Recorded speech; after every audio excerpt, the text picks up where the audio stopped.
Do you like cameras? Can you say hello? Say Hi. The first time I met Lily was at her developmental assessment. And I remember that assessment very clearly because she was so quiet and she sat on her mom's lap the whole time. And she wouldn't engage with us, she wouldn't play with any of the toys we presented to her. And she was mainly pointing as a form of communication. Lily needed to get occupational therapy.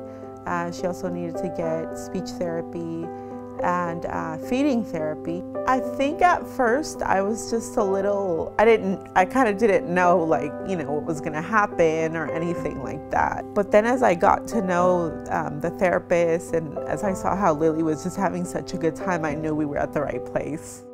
CDI has been working with families in our community for over 19 years.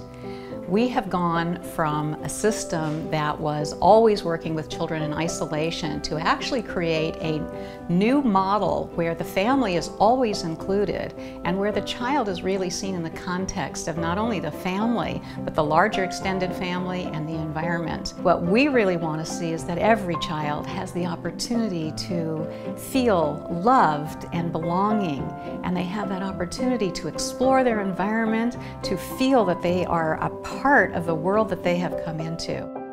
As a team, we kind of all got together and tried to understand where we were going to start our approach from for Lily.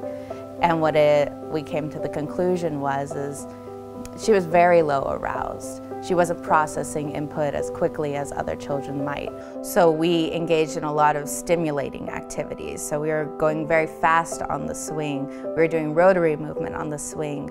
Orally, she was under-aroused. She was pocketing food, not being aware that there was food lingering in her mouth because that input wasn't being sent to her brain quickly enough. She would use these little sour sprays, I guess, and Lisa would tell me that most kids, whenever she sprays that, they're like, they have like a lot of emotion, when they feel that. And then she would spray Lily in the mouth, and it was kind of funny actually, because you would see her like, okay, And I remember thinking in the sessions, if I could just get her to smile with me, that would let me know that her arousal is coming up. So we joked a lot in our sessions that I was working for a smile, and I'd get a half smirk every once in a while on the swing, and that's how we knew we were getting ahead in our sessions.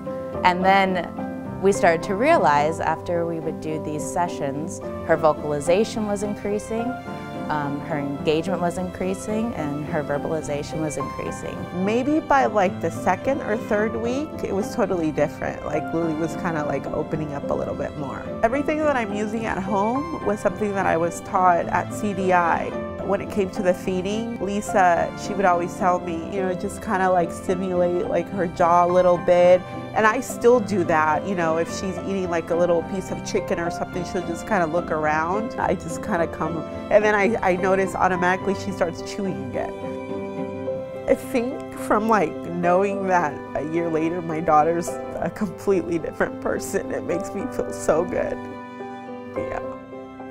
The thing I find most rewarding about my work at CDI is working with a team, and not just a team of professionals, but a team that includes families, that includes parents, brothers and sisters, grandparents, any caregiver. We're all working together with these special eyes into a child's life. Historically, we've always waited for the child to have a problem before we really address concerns about development.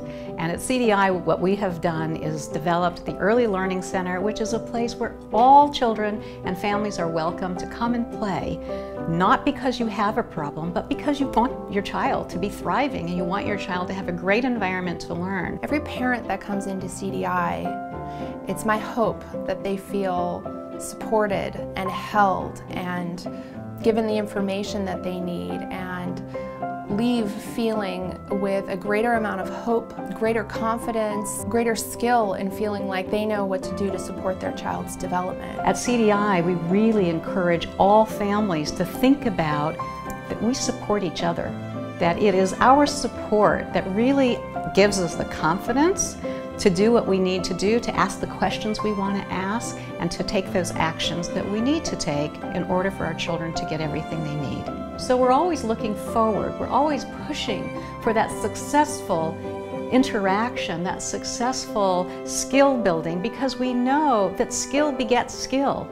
Motivation builds motivation, and skill and motivation cross. So we've got these gears in place that are always propelling a child and a family forward. That's where our investment is.